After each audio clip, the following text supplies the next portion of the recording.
presidenta Dilma Rousseff recebeu hoje no Palácio do Planalto o presidente da União Nacional de Pesquisadores.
De intensa agitação, eu procuro encontrar o meu lugar. Quem eu fui, quem eu sou e quem eu posso ser. Há um grande conflito em ação. O momento final está pra chegar. Eu preciso me decidir que destino escolher.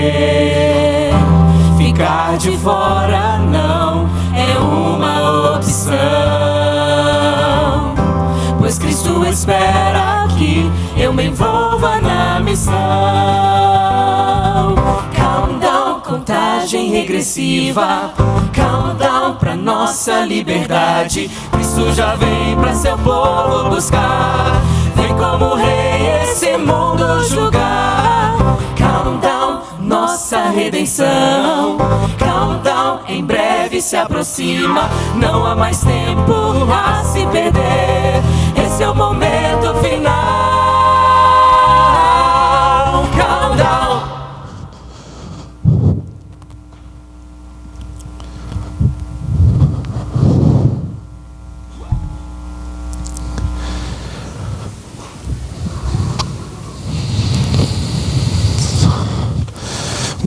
Por que é tão difícil? Eu tenho que achar.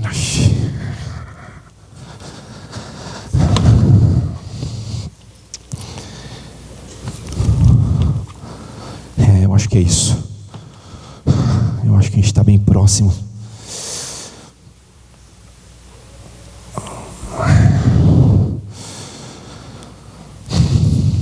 A Laísa nunca está aqui quando eu preciso dela.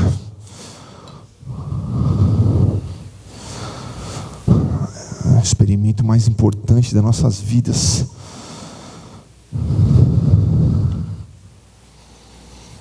Estou a um passo de descobrir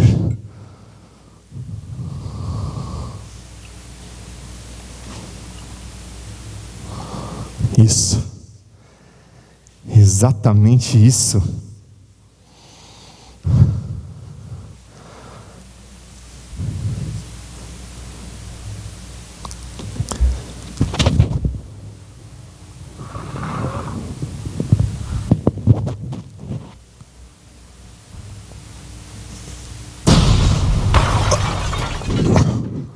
O que foi isso? Dr. Heisel, Dr. Hagen, Dr. Helmans? Não, Herzl. Hazel? Dr. Hazel, o que aconteceu, Dr. Hazel? Como assim que aconteceu? Sim, que bagunça é essa? É o nosso experimento mais importante da nossa vida. Experimento? Que experimento é esse que eu não estou sabendo?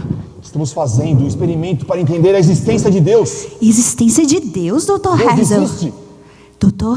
Hazel, experimento sobre a existência de Deus. Deus é muito grande, você não vai conseguir isso sozinho. Como não? Eu sou o melhor cientista do mundo. O melhor cientista do mundo precisa também de ajuda. E sabe quem pode te ajudar? Quem pode te ajudar nesse experimento? Um outro doutor, Dr. Rodrigo Silva. Ele estudou nas melhores universidades, inclusive na Universidade de Jerusalém. Além do Dr. Rodrigo Silva, sobre a existência de Deus, você precisa da ajuda de um teólogo. Um teólogo? Sim. É verdade. O teólogo Max Schwab. Um Ele teólogo, vai te ajudar. Um doutor. Com certeza eles me ajudarão. Sim, e não é só isso, doutor. Para vocês que estão aqui, Dr. Rodrigo Silva estará pela manhã e também no início da tarde. Você não pode perder. Mas é o dia todo, então? O dia inteiro, Dr. Rodrigo Silva o dia inteiro e o teólogo Max Schwab também. Além disso, nós teremos a presença da cantora Deise Jacinto, louvando o Senhor o dia inteiro. E sabe o que mais? O quê? As crianças não foram esquecidas. Vamos ter vários momentos especiais para elas e para os adultos também. Mas isso é surpresa, doutor. Mas eu estava pensando em chegar aqui e ir embora ao meio-dia. Não vai ser só de manhã, então? Não, é o dia inteiro. Nós vamos estar aqui porque esse experimento é muito grande. Eu vou ficar aqui, com certeza nós vamos terminar, Laísa, juntos esse experimento. Com certeza, doutor. E mais, para que vocês também tenham uma experiência com Deus, nós temos uma urna aqui na frente, onde o dia inteiro vocês podem colocar seus pedidos, as suas experiências, os seus agradecimentos. E nós vamos orar, doutor, o dia inteiro por esses pedidos. Que legal. Então cada pessoa pode deixar aqui o seu pedido. Sim, e o senhor também. Ah, vou deixar o meu. Então tá. O meu vai ser com relação ao nosso experimento do dia. E essa conexão com Deus, quem vai fazer pra gente? Vamos chamar uma pessoa especial também? Sim, quem será? Vamos é algum pedir. doutor especial? É o Dr. Watson. Dr. Watson, por favor, vamos fazer uma oração?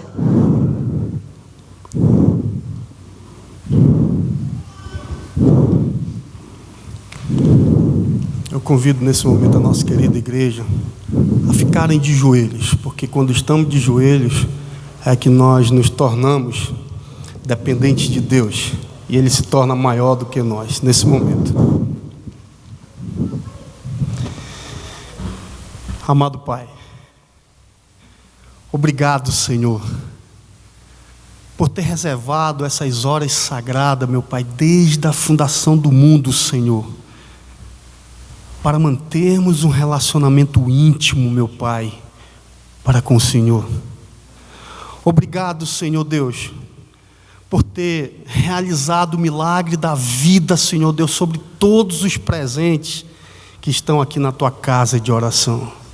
Obrigado, meu Pai, pelo Teu poder. Obrigado, Senhor, pela Tua onisciência. Obrigado, meu Pai, pela Tua onipresença em nossa vida.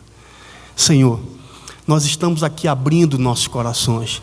Nós estamos aqui, meu Pai, para Te adorar. Nós estamos aqui para reconhecer, Senhor Deus, que Tu és supremo em nossa vida. Por isso, glorioso Pai, nós clamamos a presença do Santo Espírito neste evento, nesta programação. Que o Senhor venha, meu glorioso Deus, abençoar a cada ação, a cada palavra, a cada louvor, Senhor Deus, que nós aqui entoaremos em Teu nome. Abençoe, Senhor Deus, os mensageiros. Abençoe, meu Pai, toda a programação e principalmente, Senhor Deus, muitas surpresas nós teremos aqui. A principal delas, Senhor Deus, nós veremos no finalzinho do dia, meu Pai. Por favor, Senhor Deus, esteja conosco. Perdoe todos os nossos pecados. São essas bênçãos que nós te pedimos no doce nome do Teu Filho amado Jesus Cristo. Amém, Pai.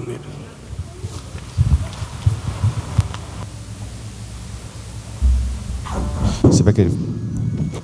Dr. Herzl, Sim. o que tem em todos os countdowns que não pode faltar? Olha, todos os countdowns nós conhecemos algum visitante.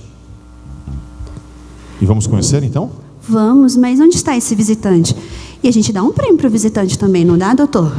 É, mas nós temos aqui uma visita muito especial, que vai inclusive ganhar um brinde.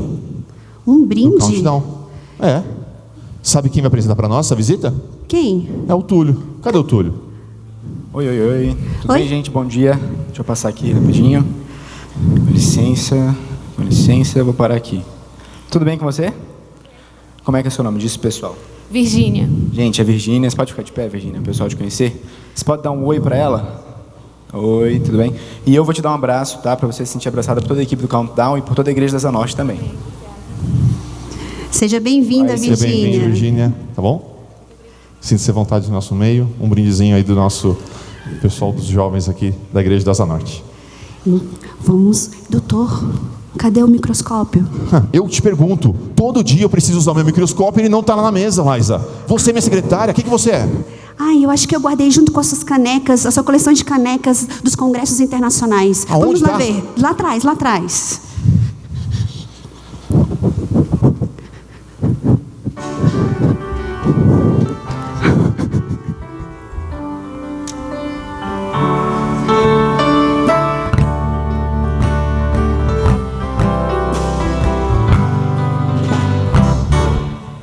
Bom dia, bom sábado a todos. É um prazer muito grande estar com vocês essa manhã para um tema tão interessante. Gostaria de pedir para soltar lá. Tema da nossa programação de hoje, todos aqui já devem saber, Deus, um delírio? Aqueles que não conhecem, esse tema, ele é baseado, na verdade, nós tomamos como base um livro de Richard Dawkins, Deus, um delírio. Obviamente, pegamos apenas o título desse livro, porque esse livro, na verdade, é um livro em que o autor, ele é ateu, e ele faz uma crítica à crença em Deus. Mas será que Deus é um delírio? O que te leva a crer em Deus? Ou o que te leva a não crer em Deus? Pode ser que você esteja aqui nessa manhã e você não crê em Deus e veio aqui para assistir uma boa programação. O que te move a crer nesse Deus ou a não crer nesse Deus?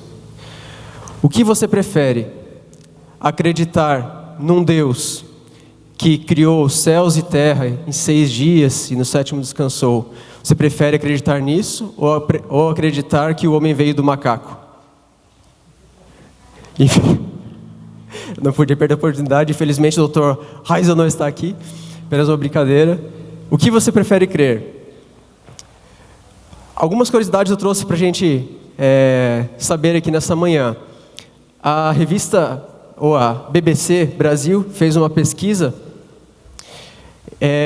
tentando identificar quais os países mais religiosos e os menos religiosos. Os mais religiosos, Tailândia, com 94% dos entrevistados disseram ter uma religião. Segundo, Armênia, 93%. Bangladesh, 93%. Geórgia, 93% também. Marrocos também. Fiji, 92%. África do Sul, 91%. Nessa pesquisa, o Brasil ficou em 23º lugar, com 79% dos entrevistados dizendo que tem uma religião, que acreditam num ser superior, enfim, que não são ateus. Países menos religiosos, de acordo com essa pesquisa. China, apenas 7% das pessoas disseram crer num ser superior, em Deus, enfim. Japão, 13%. Suécia, 19%. República Tcheca, 23%. Holanda, 26%. Da mesma forma, Hong Kong. E Reino Unido, 30%. Não sei se você já se sentiu assim, mas eu confesso que eu já me senti. Às vezes eu já me senti como um pateta pensando que só eu, ou só as pessoas menos esclarecidas, que acreditam num Deus, num ser superior. Mas vejam só que interessante. A revista Phys.org elaborou um estudo mundial de como os cientistas veem a religião. E vejam só que interessante. Foram 9.422 pessoas entrevistadas, cientistas entrevistados, em 8 regiões do mundo. Vejam só, na Índia, Itália, Taiwan e Turquia, mais da metade dos cientistas são religiosos. Em Hong Kong, 55% são ateus convictos da população e 26% dos cientistas são ateus convictos. Ou seja, em Hong Kong, as pessoas em geral são os não crentes e as pessoas que creem em Deus são as pessoas teoricamente mais esclarecidas dos cientistas. Em Taiwan, 44% das pessoas são religiosos e 55% dos cientistas são religiosos, ou seja, mais da metade dos cientistas em Taiwan são religiosos. No Reino Unido, apenas 32% dos cientistas disseram ou entendem como conflituosa a relação entre fé e ciência. E nos Estados Unidos, esse percentual baixa ainda para 29%. Então veja que você acreditar que um Deus que existe, você não é o ignorante. Você está em linha também com o que muitos cientistas pensam. Você pode ficar tranquilo em relação a isso. Outro ponto interessante são cientistas religiosos. Cientistas que tiveram uma grande participação e que são extremamente conhecidos no nosso mundo. Nicolau Copérnico, um astrônomo lá do século XV e XVI. Johannes Kepler, matemático e astrônomo, séculos XVI e XVII. Galileu Galilei, século XVI e XVII, um astrônomo. René Descartes, matemático, cientista e filósofo. Isaac Newton, grande Isaac Newton, matemático e físico, séculos XVII e XVIII. Então veja que você crer em Deus não quer dizer que você é um ignorante, muito pelo contrário. Você pode estar tranquilo que muitos cientistas que veem de perto a ciência, eles também veem tudo isso e acreditam que Deus existe. Você acredita que Deus existe? Nesse dia, nós estaremos conversando a respeito desse tema. Não perca nenhum momento. Você é muito bem-vindo aqui durante todo esse dia.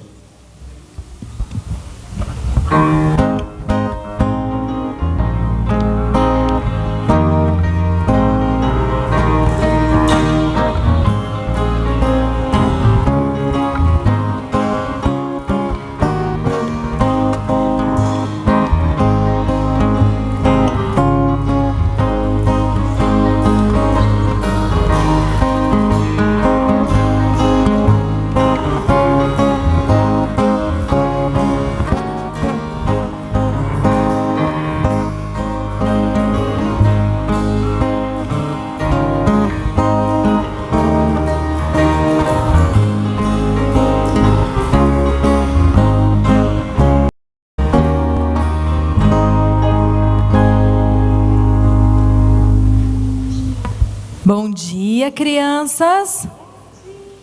Vocês estão com frio? Só um pouquinho? Não? Mais ou menos? Manuela não está com frio não, né? Legal.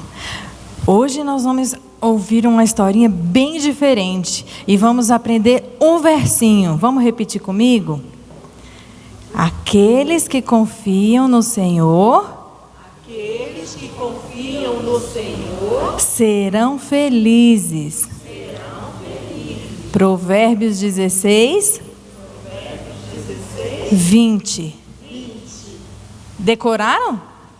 Como é que é ainda? Aqueles que confiam no Senhor serão felizes. Muito bem, muito bem. Hoje eu vou contar a história da Karen. A Karen é uma amiguinha minha. Sabe o que aconteceu com ela?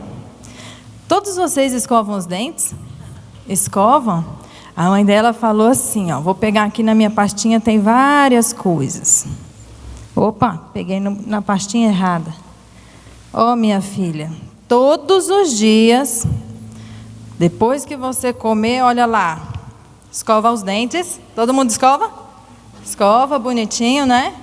Vamos passar um enxaguante bucal, porque ajuda a evitar a placa, não é? Aí vai lá, bochecha, né? E ó. E depois passa o quê? Fio dental. Mais ou menos nessa ordem, né? Não necessariamente. Talvez o fio dental antes, enfim. Sabe o que estava acontecendo um dia? A Karen estava lá, escovando o dente. Escovando.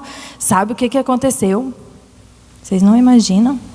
Ela começou a gritar para a mãe dela: Mãe, corre aqui. Aí a mãe veio desesperada: O que aconteceu, Karen? Aí a Karen: Mãe, você disse que era para eu escovar meus dentes todos os dias, que assim eu ia proteger meus dentes, não disse? A mãe dela disse: Sim, vai proteger os seus dentes. Olha aqui, ela mostrou: Meu dente está mole. Alguém já ficou com dente mole?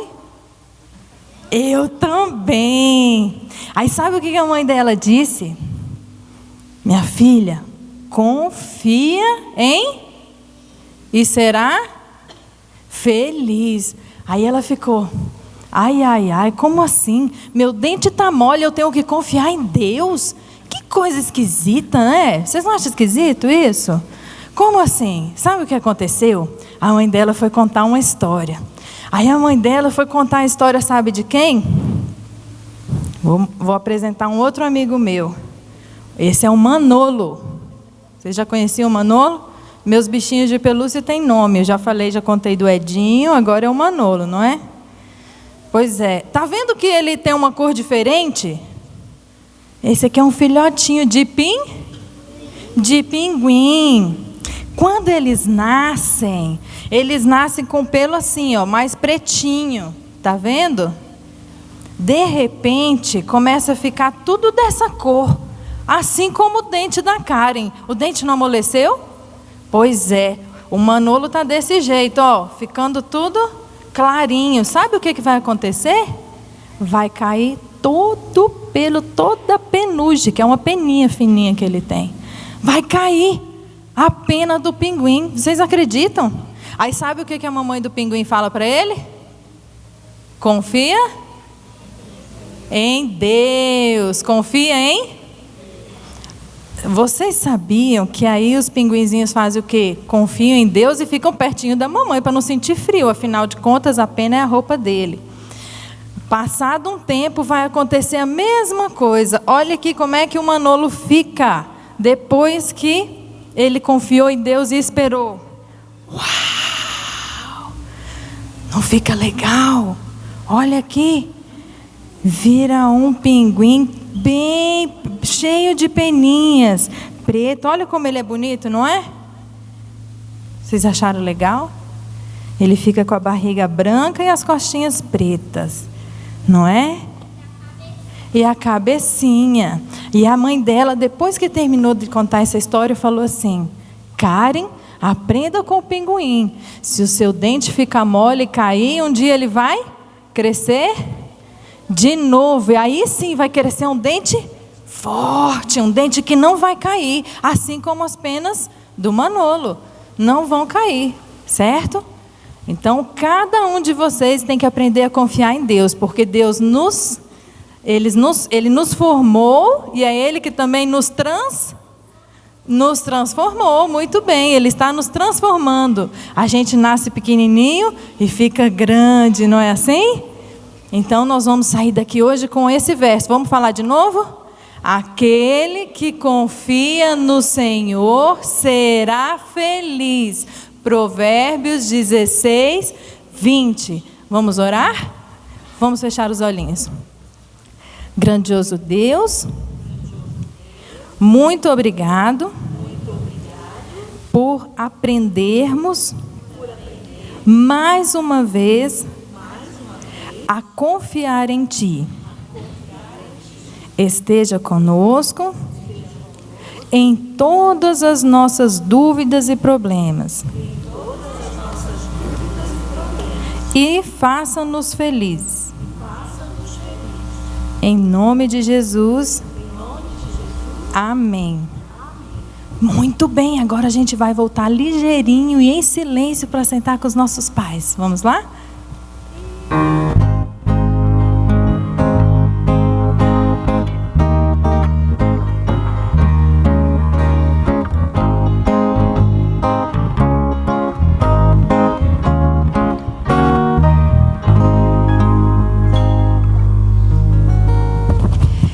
Estou vendo que a igreja está bem cheia hoje. Quem é da Asa Norte? Levanta a mão. Olha, a maioria não é da Asa Norte, Fábio. Quem não é da Asa Norte, então? aqui da nossa igreja está visitando. Muito bem. Tem alguém aqui do Sejam muito Guará? bem-vindos. Olha. Sejam bem-vindos. Taguatinga. Taguatinga. Sobradinho. Olha. Muita gente de Muito Sobradinho, legal. viu? Sejam bem-vindos. Todos vocês sejam bem-vindos. Alguém de mais? qualquer Alguém mais? cidade. Será que a gente tem- Alguém mais de outra cidade? Do entorno, Valparaíso? Quem a gente não falou? Ali. Valparaíso? Qual cidade? Valparaíso. Valparaíso, muito bem. E lá no fundo era qual cidade que vocês levantaram a mão?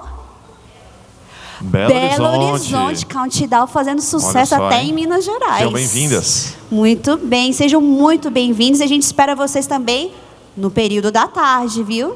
Bom, pessoal, alguns recados. Opa, Aonde? da onde?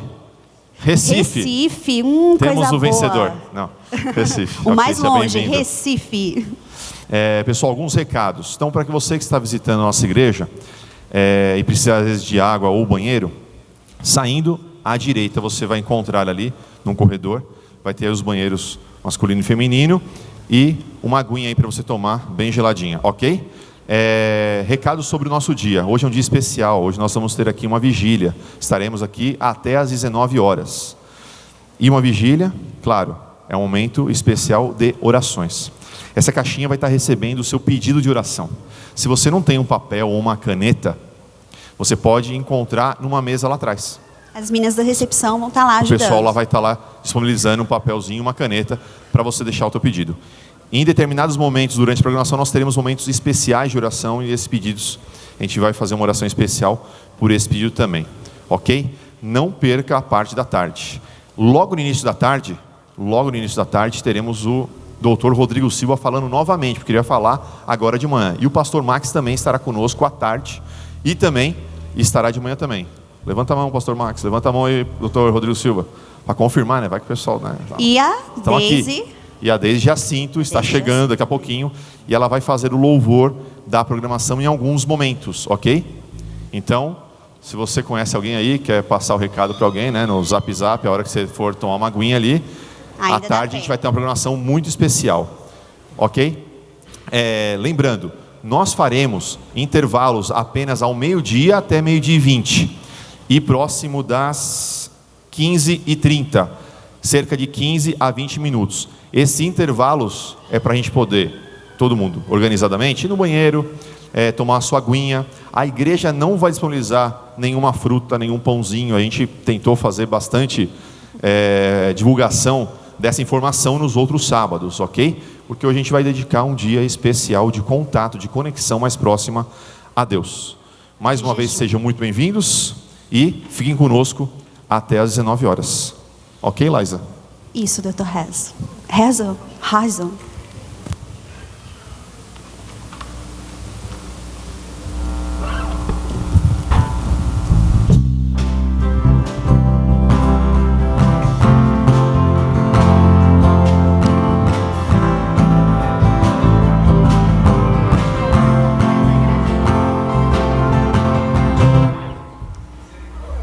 Muito bom dia, igreja. Feliz sábado. Bom dia, Daniel. Bom dia, Raquel. Bom dia, igreja. Nós estamos aqui neste momento para começar o nosso louvor ao nosso Deus.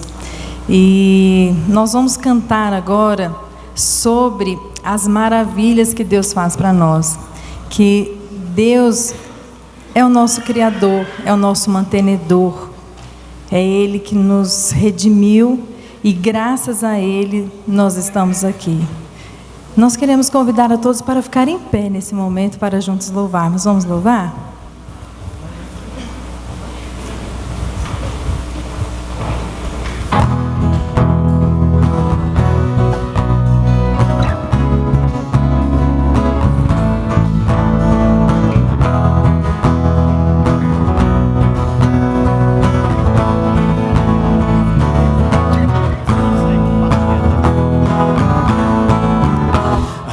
Tua graça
Rei dos Reis, meu Senhor, Pai eterno, Deus de amor, eu te exalto, eu me entrego em tuas mãos. Rei dos Reis, Criador, não há outro igual a ti, por isso eu te louvo, tu és o meu Deus,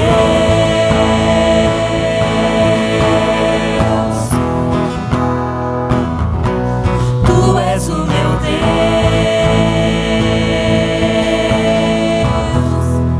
Amém? Amém? Nós acabamos de cantar que Ele é o nosso refúgio, a nossa fortaleza. Mas o nosso Deus, Ele é mais que isso. Ele é tudo. Ele é o pão que alimentou o faminto. Ele é a água que mata a sede. Ele é o caminho. Ele é a vida. Deus é tudo para nós. Vamos continuar louvando a Deus e exaltando esse Deus maravilhoso que é tudo para cada um de nós. És o noivo que estou a esperar, com a minha luz vou te aguardar. É semeador que está a semear, que teu fruto vem em mim brotar. Tu és tudo para mim, tu és tudo para mim, tu és tudo para mim, tu és tudo para mim. Jesus Cristo, tu és noivo semeador, o meu Pai e meu pastor, pérola de grande preço, de grande valor. Cristo, tu és tudo,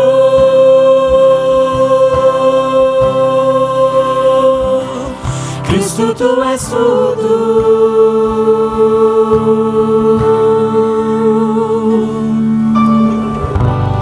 És o Pai que vem pra me abraçar quando volto para o meu lar. És o bom pastor que vai me encontrar se o caminho não sei mais achar. Tu és tudo para mim, tu és tudo para mim, tu és tudo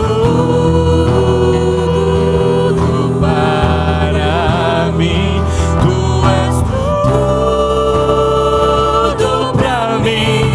Jesus Cristo, tu és noivo semeador, o meu Pai e meu pastor, pérola de grande preço, de grande valor. Cristo, tu és tudo,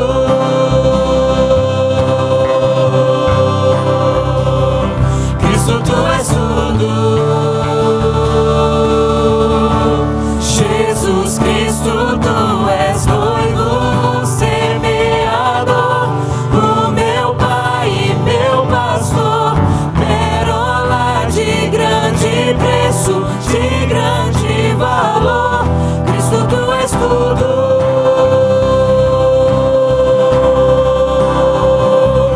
Cristo, tu és tudo.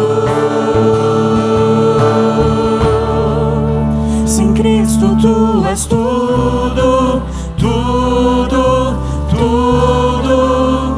Sim, Cristo, tu és tudo, tudo, tudo. Sim, tu és tudo, tudo, tudo.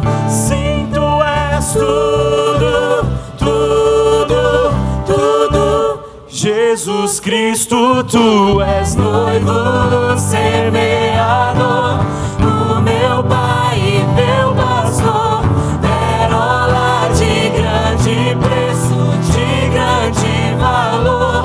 Cristo, tu és tudo.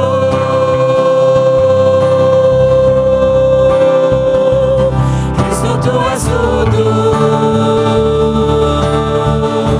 Jesus Cristo, tu és noivo semeador, o meu Pai e meu pastor, pérola de grande preço, de grande valor.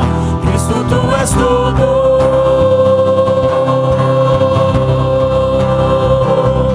Cristo, tu és tudo. Cristo, tu és tudo, tudo, tudo. Sem Cristo, tu és tudo, tudo, tudo. Sim, tu és tudo. Sim, tu és tudo.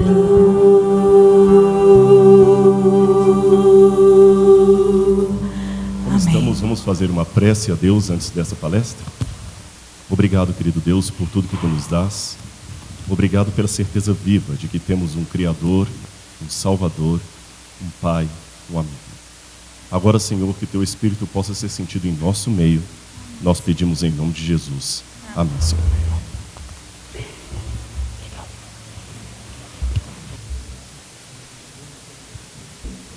Um bom dia a todos. Bom dia. Que a graça de Deus esteja com cada um nessa manhã. Nós ficamos muito felizes com a música. Eu estava comentando com um amigo ali no banco, uma coisa que me fascina muito, porque vocês veem o cenário, mas não sabem, às vezes, ou não imaginam, às vezes, o trabalho que dá para montar tudo isso. Montar o quadro, escrever cada uma das equações ali, das fórmulas, colocar todos isso aí, achar esses tubos de ensaio, esses vidros com água colorida, ou usar a peruca. Parece coisa pequena, mas não é. E eu fico feliz porque os que fazem isso são pessoas voluntárias. E às vezes a gente vê um comprometimento dos jovens da igreja, com a igreja, maior do que muito funcionário com a sua empresa. Então isso é uma coisa que eu louvo a Deus. E há muitos críticos, às vezes, que falam assim, a juventude da igreja não quer nada com Deus hoje, tudo. Eu acho que essas pessoas não estão vindo à igreja ou estão em um lugar diferente da que eu frequento. Porque sempre que eu vou a uma igreja, e cada final de semana eu estou numa igreja diferente, num lugar diferente. A gente vê esse envolvimento aqui, eu só tenho que louvar a Deus. É uma igreja perfeita? Não. É uma juventude perfeita? Não. Mas também está muito longe daquilo que eu poderia dizer algo que me envergonha. Eu louvo a Deus por isso e parabéns aos jovens aí, a camiseta, tudo o cenário. Deus seja louvado por esse esforço de vocês, tá bom? Eu costumo dizer que nós, obreiros, às vezes até ficamos um pouco envergonhados, porque a gente faz o trabalho de Deus, mas a gente tem um salário no final do mês. E o leigo faz e não tem aquele salário ali. Então, louvado seja Deus, e nós ficamos felizes com isso. Irmãos, agora ficou muito alto o microfone aqui, eu não sei se eu que estou falando errado aqui, eu sei. Eu queria nessa manhã, se puder só, eu acho que é o retorno que está bem alto aqui para mim. Ficou muito alto agora. Eu queria nessa manhã falar com vocês sobre esse tema. Deus existe. Quando eles entraram em contato comigo, pediram já, olha, o nosso countdown vai ser sobre a existência de Deus, de um modo geral. Então a gente queria que falasse de manhã sobre a existência de Deus e à tarde a certeza da crença na Bíblia Sagrada. Então esses serão os nossos dois temas. Bom, deixa eu me ligar aqui primeiro. Quando eu falo que Deus existe, a gente deve começar não pela crença, mas pela descrença. Talvez, não sei se alguns aqui em nosso meio que não são religiosos e podem se surpreender com a minha introdução. Eu começo dizendo para vocês que eu sou um crente descrente. Eu sou um crente cético. E alguns vão falar assim, que absurdo o negócio de ser um crente cético. Não existe isso, é como falar de uma água seca ou falar de uma bola quadrada, para lembrar do Chaves. Não existe, a terceira margem do rio, você não tem como ser um crente cético. Tem. É porque é um erro pensar que o crente acredita em tudo. E é um erro também pensar que o ateu não acredita em nada. O crente tem muitas dúvidas. Tem muitas questões que ele não consegue resolver, e eu sou uma pessoa que eu sou crente justamente pelas dúvidas que eu tenho. Vou mostrar para vocês algumas de manhã aqui. Por exemplo, eu não tenho fé suficiente para acreditar que do nada pode surgir a vida e tudo que nós temos. Esse é um problema. Esse é um problema intelectual para mim. Como do nada pode ter surgido tudo? Ainda está bem alto o microfone, eu não sei se... Desculpa, não é que eu estou sendo chato, né? Porque eu acho que é o retorno, viu? Se puder, quando está muito alto, a gente fica... Então, como eu disse para vocês, eu começo pela dúvida. E eu vou citar uma frase aqui de Descartes. René Descartes, vocês sabem que foi um dos pais do iluminismo moderno. E Descartes dizia que um homem deve desconfiar de tudo para poder crer em alguma coisa. Então, você deve começar desconfiando. E eu dou um recado para aqueles que são da igreja. Se você nunca trabalhou sinceramente com a possibilidade de estar errado e venceu racionalmente essa possibilidade, o máximo que você pode dizer é que está acostumado a pensar assim, não que você crê. Porque se o que eu creio é verdade, eu não tenho que ter medo dos questionamentos. Então vou começar como Descartes, desconstruindo. E vamos, já que eu quero desconstruir, fazer um desafio à fé cristã. Imagine que você nascesse num lugar em que contasse uma história de um menino que nasceu boneco, foi feito boneco e depois se tornou um menino de carne e osso, de um velho chamado Gepeto, e que tinha uma fada, e que contassem essa história para você como sendo algo verdadeiro. E que esse menino foi engolido por uma baleia, que tinha um grilo falante, que era a consciência dele e tudo mais. Esse menino se chamava Pinóquio. Imagine que isso se tornasse uma religião, e desde pequeno você fosse à igreja para fazer cultos a Pinóquio. E no centro da praça da sua cidade houvesse essa longa estátua em homenagem a Pinóquio, e todos fizessem reverência em relação à estátua de Pinóquio. Depois chegasse alguém e falasse assim para você, não, Pinóquio é uma fábula. Você talvez teria dificuldade para acreditar que Pinóquio fosse uma fábula. Mas trocando a estátua do Pinóquio pela estátua do Cristo Redentor, será que nós também não estamos imersos numa fábula? Será que Deus existe mesmo? Ou, como dizia Richard Dawkins, Deus é uma ilusão? Eu vou começar então sempre tem os piadistas, né? Diz que alguém colocou uma charge dessa um dia num jornal. Um morcego falando com outro assim, Batman não existe. Então falou assim, você é um ateu. Uma outra charge parecida com essa que eu vi foi de alguém que colocou um Cebolinha dizendo assim, Maurício de Souza não existe. Alguém escreveu embaixo, Cebolinha ateu. Mas piadas à parte, o assunto pode ser engraçado para alguns, mas ele é sério. Todos nós queremos discutir a ideia da existência de Deus. Por quê? Se Deus não existe, nós temos que encarar essa realidade e não ficar vivendo de fábulas. E se Ele existe, é a maior verdade de todas as verdades que nós podemos estabelecer. Eu vou começar então com os ateus. O ponto que eu concordo com eles. Você sabe que a gente não deve começar uma discussão sempre pelo ponto discordante. É sempre bom você começar a discutir com o outro, numa dialética, aquilo que você e ele pensam igual. Então vou começar com aquilo que alguns ateus falam e que eu concordo com esses ateus. Um deles, Sigmund Freud, o pai da psicanálise. Freud dizia que a crença em Deus subsiste a um desejo de um pai protetor e imortalidade, ou como um ópio contra a miséria e o sofrimento da existência humana. Em que ponto eu concordo com Freud? Que Freud está admitindo que nós temos uma carência de Deus. Nesse ponto eu concordo com Freud. Todos nós nascemos com uma carência de Deus. Até o ateu tem que admitir isso. Eu nasci com a carência de Deus. Alguém até ironizou uma vez que uma oração que um ateu pode fazer sinceramente seria essa seguinte: Senhor, que Tu existas. Amém. Porque convenhamos, mesmo se eu estiver falando para alguém aqui que é ateu nessa manhã, se, olha a conjunção, se Deus existir e houver uma vida eterna, e houver a possibilidade de vencermos a morte, e revermos os nossos entes queridos que a morte levou, e vivemos para sempre num paraíso sem dor, sofrimento, isso é muito bom. Isso é bom, convenhamos. Eu não estou colocando que Deus existe, olha bem, se Deus existir e houver um paraíso, você há de convir comigo que é bom. Mesmo que você fale, não, para mim Deus não existe, Rodrigo. Tá, mas não estou perguntando se Deus existe. Eu estou colocando que se Ele existisse, era muito bom, você não concorda? É bom. Então, se você concorda, você está também endossando o que Freud falou. Todos nós nascemos com uma carência de Deus. É Freud falando isso, o pai da psicanálise. Só que aqui vem a minha discordância de Freud. Se todos nós nascemos com uma carência de Deus, isso não faz sentido a menos que Deus exista. Algum médico, alguém da área de saúde aqui, biólogo? Algum médico, algum biólogo, alguém da área de saúde? Ninguém aqui? Aqui, levantou a mão. As pessoas ficam meio tímidas, né? Tem alguns ali.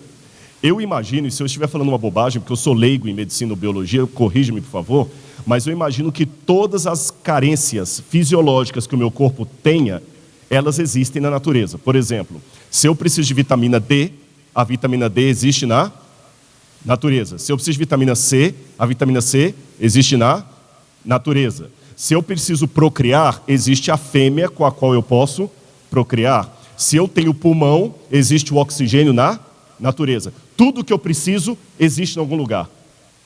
Então fica sem sentido dizer que o organismo tem uma carência de uma vitamina que simplesmente não exista. Ou que o pulmão tenha necessidade de um oxigênio que simplesmente não exista. Se um organismo tem necessidade de um elemento que não existe, o que vai acontecer com esse organismo? Ele vai morrer, ele vai se extinguir. Então olha o que Freud está falando. Nós temos uma carência psicológica de Deus, mas Deus não existe, não faz sentido. Seria a mesma coisa de falar assim, você precisa de vitamina C, mas a vitamina C não existe. Então você sintetiza alguma coisa para substituir a carência de vitamina C que você tem. Não faz sentido. Você tem pulmões, mas o oxigênio não existe. Então você cria algo para substituir o oxigênio. Não faz sentido isso, é uma questão de natureza, não é questão de fé. Se eu tenho a carência de Deus, tem que existir essa coisa chamada Deus, esse elemento chamado Deus. Agora eu também posso, se você quiser, dar uma explicação psicológica para o ateísmo. Se o ateu diz que eu projeto Deus pela carência de um pai protetor, eu também posso fazer uma leitura ao contrário. Eu posso dizer também que para muitas pessoas é interessante que Deus não exista. Por exemplo, aliás, isso aí até tem um livro, A Ilusão da Descrença. Há vantagens na descrença, embora isso não aplique a todos os ateus, eu sei disso. Há razões pelas quais muitos não querem que Deus exista, ou pelo menos que ele não passe de uma força cega e impessoal. Por exemplo, se Deus não existe, eu não preciso dar contas morais a ninguém. Ninguém vai me culpar pelos meus erros. Se Deus não existe, o problema não é roubar, é ser apanhado. Se você consegue roubar, é a lei do mais apto. Na natureza, se um animal rouba do outro a comida e come, aquele animal é mais apto. Por isso que aquele ali, segundo a evolução das espécies, por isso que aquele animal acaba subsistindo e o outro acaba entrando em extinção, porque aquele foi mais esperto e conseguiu roubar o alimento enquanto o outro não conseguiu comer. Então, se eu conseguir roubar o dinheiro e ficar rico, eu estou simplesmente seguindo a lei da evolução. Ninguém pode me condenar. E mais, se Deus sai do cenário, o trono fica vazio. Eu mesmo posso ser o meu Deus, com o meu código de valores, com o meu padrão e posso fazer o que eu quiser. Então eu também posso fazer uma leitura psicológica do ceticismo. Se você fala, você é crente por uma questão psicológica, eu posso igualmente dizer, você é ateu por uma questão psicológica. Aliás, uma coisa para os ateus imaginarem, você já notou que é estranha a coincidência que a maioria dos grandes ateus da humanidade foram filhos de pais severamente religiosos, legalistas, e com os quais eles tinham grandes problemas de relacionamento. Por exemplo, Sigmund Freud, o pai dele era um rabino, e ele sofria muito com o pai. Leia o que os biógrafos de Freud diziam sobre a relação dele com o pai. O próprio Darwin, que tinha uma paixão maior pelo avô do que pelo pai. Nietzsche, que o pai também era um religioso, era um pastor. Será que essas pessoas eram ateus mesmo ou estavam negando apenas a imagem não resolvida do pai? Repito, se você diz que eu sou crente por uma questão psicológica, eu posso também fazer uma análise do seu ateísmo e dizer que era por uma questão psicológica. Então, para que nós não hajamos com preconceitos, vamos aqui começar a palestra com 50% de chance de cada lado. 50% de chance de Deus existir, 50% de chance de Deus não existir. 50% de chance de Deus ser real, 50% de chance dele ser um mito. Vamos começar com a Bíblia. Olha o que a Bíblia diz. Abra a Bíblia comigo em Hebreus capítulo 11, versículo 6.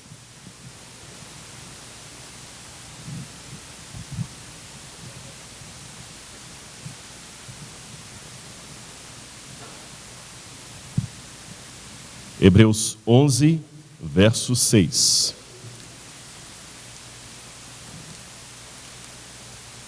Na minha Bíblia diz assim: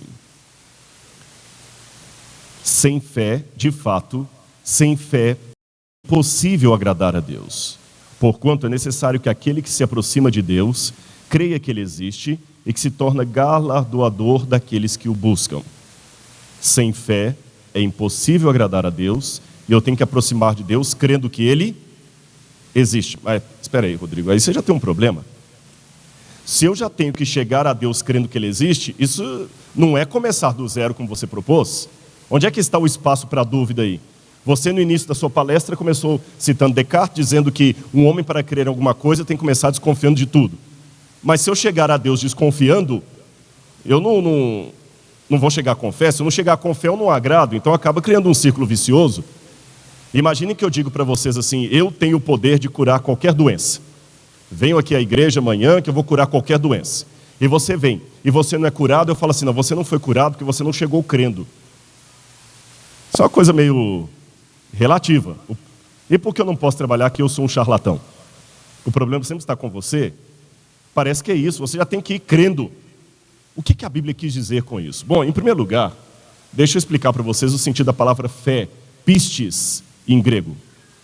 Essa palavra fé, ou pistes, significa, se você olhar um dicionário de grego, pistes, que a gente traduz por fé, significa certeza que vem de, ou garantia que vem de uma possibilidade de confiança. Olha que interessante a definição grega de fé. Garantia que vem de uma possibilidade de confiança. Não é fé cega, não é crendice. Mas eu vou desdobrar ainda a explicação desse texto para você. Quando você vai a um banco pedir empréstimo, se você já chegar no banco assim, pessimista, dizendo assim: eu não vou conseguir, a pergunta óbvia que eu faço é: por que você vai lá então? Eu pergunto, quando você vai a um banco, você quer abrir alguma coisa, está precisando de um dinheiro, um empréstimo, você vai ao banco crendo ou descrendo que você pode receber o empréstimo? Eu quero ouvir a resposta. Crendo. Você tem a certeza absoluta que você vai sair com o dinheiro na mão? Mas você tem a garantia de uma possibilidade. Concordam com isso? Você tem a garantia de uma possibilidade. Por isso que você vai ao banco crendo que você pode ter um empréstimo, mesmo que você não tenha certeza absoluta se o terá. Mas deixe-me desdobrar a minha pergunta aqui. Por que quando você está abrindo um negócio, uma empresa, você vai pedir empréstimo ao banco e não ao açougue? Alguém aqui vai ao açougue pedir empréstimo? Não? Eu pensei que alguém levantou a mão ali, eu até assustei. Alguém vai pedir um empréstimo a um camelô na rua? Um financiamento. Você pega um financiamento no banco ou um financiamento numa padaria? Onde você pede o financiamento? No banco. Por quê? Eu quero ouvir de vocês. Por que no banco? E como você sabe que o banco tem a possibilidade? Deixa eu fazer a pergunta diferente. Você já viu o dinheiro do banco? A menos que seja um ladrão que está entrando no caixa forte ali. Se você não é um ladrão que entrou no caixa forte, você nunca viu o dinheiro do banco. Tá certo? Você nunca fez um financiamento. E por que você sabe que tem a possibilidade de receber um financiamento lá? Mas eu vou insistir a pergunta. Como é que você sabe que banco é banco? A resposta está ali. As pessoas falam. Eu tenho testemunho de pessoas, e muitas, de várias classes, de vários tipos, de vários países, que foram ao banco e voltaram com o financiamento. Alguns vão e voltam sem dinheiro, outros vão e voltam com dinheiro. Baseado no testemunho racional de outras pessoas, eu sei que na hora que precisar de um financiamento, eu vou ao banco. Assim também se passa com Deus. Abram a Bíblia comigo agora em Hebreus capítulo 12, versículo 1. Hebreus capítulo 12, versículo 1. Olha o que diz a Bíblia. Hebreus capítulo 12, versículo 1. Portanto, também nós, visto que temos a rodear-nos tão grande nuvem de testemunhas, desembaraçando-nos de todo o peso de pecado que tenazmente nos assedia, corramos com perseverança a carreira que nos está proposta. O que Paulo está dizendo aqui? Que nós temos uma grande nuvem de testemunhas. Da mesma maneira que eu tenho uma grande nuvem de testemunhas que conseguiu dinheiro emprestado em banco e não em padaria, eu também tenho uma grande nuvem de testemunhas que foram em busca de Deus e voltaram com a afirmação: Ele existe, Ele é real. De todos os tipos, de todas as classes, de todos os níveis culturais e sociais. E aqui eu posso citar alguns para você. C.S. Lewis, professor de Cambridge, um dos maiores ateus do mundo e que se tornou cristão, foi o autor das Crônicas de Nárnia. Você tem logo em seguida Sir Isaac Newton, o pai da física moderna, o descobridor da lei da gravidade. Você tem Dostoiévski, o grande autor dos livros Crime e Castigo e Irmãos Karamazov. Você tem também Leibniz, que foi o pai da calculadora moderna. Leibniz era tão inteligente que com 8 anos de idade ele aprendeu sozinho latim e grego. Com 8 anos. Aos 21 ele já tinha o primeiro doutorado dele. Leibniz. Ele que criou o termo teodiceia. Você tem logo em seguida Blaise Pascal. Os matemáticos sempre passam por Pascal, um dos maiores matemáticos do mundo. Logo em seguida você tem Louis Pasteur. Se você pode tomar um leite hoje sem morrer por causa da pasteurização de Louis Pasteur. E finalmente Antônio Flew. Quando eu fiz a faculdade de filosofia, Antônio Flew era um dos maiores ateus do mundo. Antônio Flew estava para o ateísmo quase como que Richard Dawkins está para o ateísmo hoje. Só que com a diferença. Antônio Flew era um filósofo que, referência, a gente estudava nos livros de Antônio Flew. Quando Antônio Flew falou que ele se tornou um teísta, um crente em Deus, os ateus falaram assim: isso é mentira. É como se eu falasse que o Papa Bento XVI se tornou adventista do sétimo dia. Ninguém ia acreditar nisso. Estamos cercados de tão grande nuvem de testemunhas. Eu estou acabando de chegar, essa semana eu estava em Galápagos, no Equador. Galápagos, vocês sabem, é o berço do evolucionismo moderno, onde Charles Darwin esteve. Mesmo que muitos proponentes da teoria da evolução das espécies não creem mais exatamente no que Darwin escreveu, eles ainda enaltecem Darwin. É o nascimento de Darwin, o centenário de Darwin, é não sei o que de Darwin. Mas quando a gente fala de Newton e Deus, não, Newton está ultrapassado. Einstein já superou Newton. Perceberam os dois pesos, duas medidas? Darwin não está ultrapassado, mas Newton está. Só porque Darwin não acreditava em Deus e Newton sim. Bom, temos uma grande nuvem de testemunhos. Então a questão racional, e eu vou dar 2 exemplos para vocês. O sujeito que está à esquerda é Yuri Gagarin. Yuri Gagarin, cosmonauta russo, foi o primeiro homem a entrar no espaçonave. Lembram a época da Sputnik, da guerra espacial entre Estados Unidos e a União Soviética? Yuri Gagarin, o russo, ateu, foi o primeiro a circundar a órbita da Terra. E ele, quando viu a Terra do espaço, ele disse: que linda, a Terra é azul. E além de falar que a Terra era azul, Yuri Gagarin também voltou com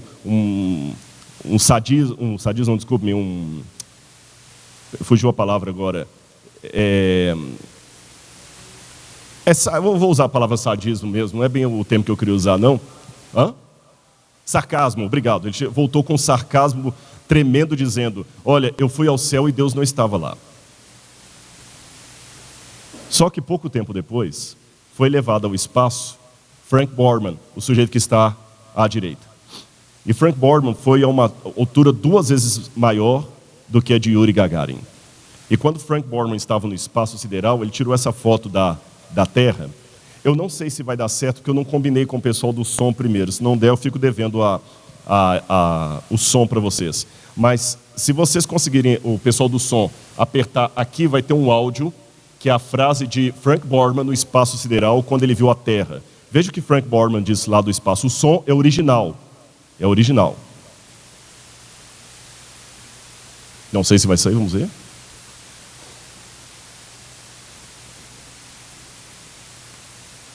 Eu devia ter combinado antes com o pessoal do som e eu esqueci.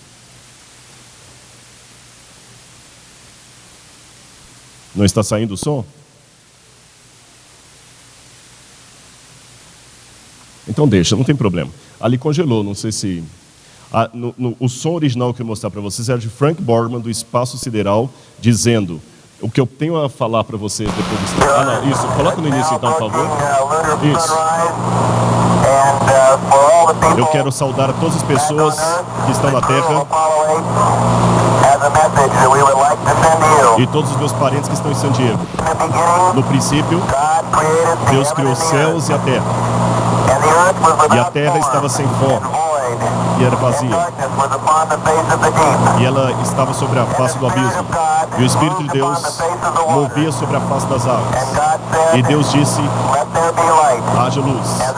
E houve luz. E Deus viu a luz. E era bom. Obrigado, só isso aí. Ele citou o livro do Gênesis, capítulo 1, todinho do espaço. Então eu pergunto, será que realmente Deus não estava lá? Ou Yuri Gagarin que estava míope demais para enxergar? Sabe? Mas a gente tem que ter mente aberta, crente é muito mente fechada. Eu vou citar para você uma frase de James Olberg: nós temos que ter a mente aberta, mas não tão aberta a ponto do cérebro cair para fora. Hoje, infelizmente, o neoateísmo está se tornando quase que uma coisa insana. Eu tenho que provar que Deus não existe, embora pelos métodos da lógica argumentativa, você tem que provar o que existe, você não tem como provar o que não existe, mas isso aqui é uma outra palestra minha. E já que eu falei no início que a fé possui elementos de dúvida, é compatível, não tem problema isso, deixe-me falar com vocês também que os ateus têm crença. Eu gosto desse livro aqui de Umberto Eco e Carlo Maria Martini. Carlo Maria Martini é um helenista, um dos editores do Greek New Testament. E o Umberto Eco, um dos maiores novelistas medievais da Europa, escreveu O Nome da Rosa. E esse livro deles é fantástico, eu recomendo você a ler. Em que creem os que não creem? Porque existe fé também no ateísmo, eu vou mostrar isso nessa manhã. E não se engane, tanto o cérebro do ateu como o cérebro do religioso é o mesmo. Agora deixa eu mostrar para você uma coisa que a gente tem que tomar cuidado nas nossas crenças, ou nas nossas descrenças. Uma vez um hindu estava reverenciando as águas do rio Ganges, mergulhando ali. Você sabe que o rio Ganges é um dos rios mais poluídos do mundo, porque na Índia eles têm o costume não de sepultar os mortos, mas de cremá-los. E as cinzas dos mortos são jogadas na cabeceira do Ganges. Então aqui em cima ele joga a cinza de defunto, e mais abaixo está lá o pessoal se mergulhando e bebendo aquela água ali. Isso é muito comum. E quando está no inverno, que não tem dinheiro, os mais pobres, Dalits, por exemplo, para poder queimar os seus mortos, eles jogam o corpo mesmo no rio. E um hindu estava reverenciando as águas do rio Ganges, mergulhando ali, como você está vendo, e um amigo falou com ele assim: olha, não mergulhe aqui que essas águas estão poluídas. Ele falou: não estão nada. Aí o amigo pegou algumas das águas do rio Ganges, colocou no microscópio, e quando ele viu as águas totalmente poluídas, ele ficou desgostoso com a realidade, tomou um martelo e quebrou o microscópio, e continuou mergulhando. Uma coisa é você querer que a verdade esteja... Uma coisa é querer descobrir a verdade, outra coisa é querer que a verdade esteja ao meu lado, custe o que custar. Então eu tenho que admitir a dúvida. E, pasmem, a Bíblia trabalha com a possibilidade do crente crer e do crente descrer e do crente examinar. A Bíblia é o livro que mais me incentiva a usar a minha mente de maneira crítica. Quando eu digo crítica, não é a crítica por amor à crítica. Quando eu falo a crítica, eu estou usando no sentido de crivo, de saber o que você está pensando. Não é criticar, porque tem gente que critica tudo, né? Tem nada para ele tá bom, não é esse tipo de crítica que eu estou falando. A crítica racional, inteligente. Olhem as passagens bíblicas. Ponham-me à prova, diz o Senhor. Malaquias capítulo 3, versículo 10. O pessoal quando lê esse texto só pensa no dízimo, né? Mas olha o início. Ponham-me à prova, testem-me. Isaías capítulo 1, verso 18. Vinde, arrazoemos, diz o Senhor. O que é arrazoar? Vamos sentar, vamos conversar. Se você ler outras passagens, como por exemplo o Salmo 38, verso 4. Provem e vejam que o Senhor é bom. Essa palavra provem em hebraico é ta'am. Significa experimentar sensorialmente algo como o sabor de uma coisa. Faça uma análise. E eu me lembro quando eu fiz o meu primeiro vestibular, o segundo vestibular, que a gente tinha que ler Machado de Assis. E eu lembro de Quincas Borbas, né, que tinha um personagem chamado Rubião. E Machado de Assis colocou uma frase ali que eu nunca mais eu esqueço. Ele descreveu Rubião como um sujeito mais crédulo do que crente. Então existe uma diferença entre ser crente e ser crédulo. Crédulo é aquele que acredita em qualquer coisa, Mas aí alguém pode falar assim, mas crendices é coisa de crente, de religioso. No mundo ateu não existe isso. Você encontra isso nas religiões, essas pessoas aí que ficam acreditando em autoajuda, em cristal, em duende, em pastor que põe a mão em cura, água benta de Israel. No mundo científico a gente não tem isso, nós temos fatos, nós temos experimentação. Isso aqui é ciência. Agora, fé, isso aqui não. Existe uma ruptura entre isso e isso. Bom, eu já começo dizendo que se houvesse uma ruptura entre Bíblia e mundo cientista, como é que você me explica, então, Newton, Pasteur, Galileu Galilei, que fazia uma ligação entre ciência e religião? Como é que você me explica Collins, que fez o mapeamento do genoma humano e é religioso? Como é que você me explica? Uma vez Ariano Suassuna fez uma crítica, né, que falou o seguinte: eu não entendo porque me disseram que Chimbinha é uma revelação da música brasileira, né? Não foi uma revelação, é um grande ícone da música brasileira. Se Chimbinha é um grande ícone da música brasileira, da música atual, como é que eu classifico então Beethoven? Então, quer dizer, se ciência e religião são coisas que não se misturam, como é que eu classifico todos esses grandes cientistas aí que eram religiosos? E vou mostrar uma coisa que vai surpreender alguns. Você pensa que crendice é apenas coisa de crentes? Bom, então vamos ver essa história aqui. René Prosper Blondeau foi o descobridor do raio N. Não sei se há algum físico entre nós aqui. Há físicos aqui? Não? Ninguém? O raio N, o raio X, vocês já ouviram falar, claro. Na época em que o raio-x foi descoberto, descobriram também o raio N. Foi esse sujeito aí. Houve artigos científicos, livros, conferências sobre o raio N, e muitas pessoas diziam que havia o raio N, até que anos e anos e anos depois, Robert Wood, da revista Nature, desconfiou que o raio N poderia ser apenas uma ilusão coletiva dos cientistas. E sabe que os físicos são, grande parte, ateus, materialistas, céticos. O que Wood fez? Ele levou numa sala de experimento vários dos especialistas em raio N. E ele colocou a máquina ali para observarem, mas ele de propósito tirou a diapositiva, o cristal, que permitiria você ver o espectro. Se você não tem o cristal, você não vê o espectro de luz. Qualquer luz termoluminescência, para qualquer luz você precisa do cristal. Sem o cristal você não enxerga. Ele tirou o cristal, sem que os especialistas soubessem. Quando eles entraram na sala e olharam lá na máquina, a maior parte dos especialistas em raio N viram o raio mesmo sem o espectro. Ou seja, foram iludidos por uma ilusão coletiva. E eram cientistas. Tanto é que depois disso calou-se sobre raio N, ninguém mais fala do raio N, o raio X está aí até hoje, mas raio N ninguém fala, e por muito tempo o raio N era uma certeza absoluta daqueles que acreditam no que vem. Então não é só crente que pode ser vítima de uma ilusão coletiva, ateus e secularizados também. Então meu desafio para você é, como dizia Immanuel Kant, sapere aude, ouse conhecer, ouse saber, ouse perguntar.